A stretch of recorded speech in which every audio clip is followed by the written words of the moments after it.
Before every flight, there's a ritual.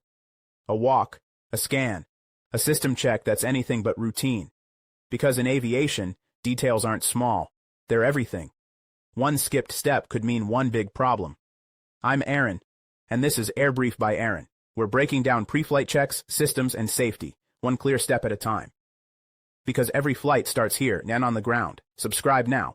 Master the checklist. Fly with confidence. I've seen pilots skip steps because they knew it by heart, and I've seen it almost cost them the aircraft. This isn't about memory. It's about safety. A good checklist doesn't just keep you organized. It keeps you alive. Every checklist is structured for a reason. It's more than just bullet points. It's a flow. Walkthroughs begin with documents, move to exterior checks, and end in the cockpit. Skipping a step or jumping ahead breaks that rhythm, and that's how mistakes happen. So I scan through every section. Pre-flight documents, fuel status, controls, gear, lights. It's a rhythm I follow every single time. With checklist in hand, I step onto the ramp. This isn't just a piece of paper. It's the first tool I use before touching the aircraft. You follow it line by line. Verify, confirm, check off. If it's not complete, the aircraft doesn't move. That's the standard. Back when I was learning, an engineer told me, start pre-flight on the left, always. Why the left? It's not superstition. It's structure. Left to right matches how we think. It's a natural flow. Start left, and you stay sharp. Start right, and you're more likely to rush or miss something. First contact, the wing route. I run my hand along the surface, feeling for dents, scratches, or oil streaks. Then I pause at the static port. It's small but critical. If it's blocked, your altimeter and airspeed readings could lie. One bug here could ruin your whole flight. I check the pitot tube, remove the cover, make sure there's no debris, no bugs, no moisture. Then I walk along the wing, gently moving the ailerons and flaps. I check for full range, clean hinges, and that everything's secure. I'm at the fuel cap. I check that it's sealed and locked, no leaks allowed. Next, I inspect the wingtip for any cracks or damage. Finally, I check the nav light, clean, intact, and ready for flight. As part of pre-flight, I inspect the landing gear. I check tire tread for wear or debris. Then, I look at the brake assembly, hydraulic lines, brake pad thickness, and loose fittings. Any issue here can become serious on landing. I show you the tire pressure gauge indicator, usually located on the fuselage or near the wheel well. We use a tire pressure gauge, which I'm holding here, to compare the reading with the manufacturer's recommended value. If it's below gauge, we top it off with nitrogen, not regular air, because nitrogen is more stable under pressure. If it's up to gauge, we leave it as is and move to the next check. I'm at the wing fuel sump with my tester. I drain a fuel sample and check it against the light, looking for 100 LLL avgas, clean, transparent, and blue. Any cloudiness or sediment, that's a no-go.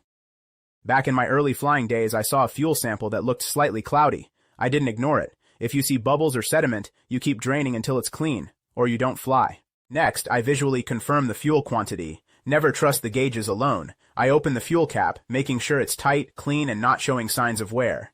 Even a loose cap can lead to imbalance or fuel loss in flight. Now we move to the engine oil inspection. I unlatch and open the cowling carefully, never forcing it. Inside, I locate the dipstick and get ready for a clean pull to check the oil. This step reveals the health of the engine before it ever starts. I pull the dipstick, wipe it clean, then reinsert to check the level. It should fall within the safe range. The oil's color matters too. Clear or golden is healthy. If it's black, gritty, or smells burnt, that's a red flag. If the oil's low, I top it off, but only with the correct type. For most piston engines, that's SAE 50 or 20W50.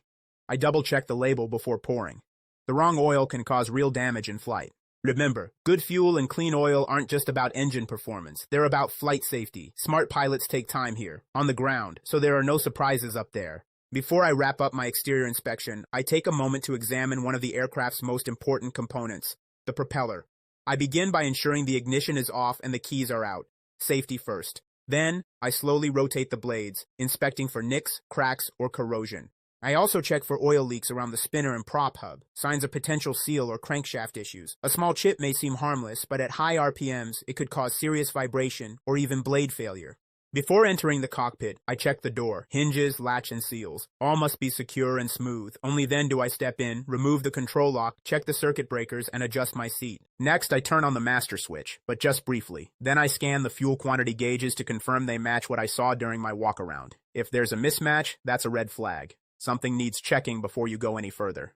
Now I sweep across the flight instruments. Is the altimeter set to local field elevation? Is the attitude indicator stable? I treat each gauge like it's talking to me. If anything looks off, I ask why, because small clues here could prevent major issues in the air. With the master switch on, I power up the avionics. COM 1 and COM 2, loud and clear. Standby frequencies set, transponder on standby. Then I move the yoke and press the rudder pedals. Outside, I check the control surfaces. Full, free, correct movement. If anything feels off, I stop and investigate. We've walked through every critical step, from left wing to landing gear, fuel to oil, cockpit to controls. Each part of this pre-flight is more than routine. It's a commitment to safety. When you're in the air, there's no shoulder to pull over, so you solve problems now, while you're still on the ground. I always wrap up with a final sweep, one last look at the aircraft, checklist in hand, not rushed, not distracted. You'll be surprised what your eyes catch the second time around.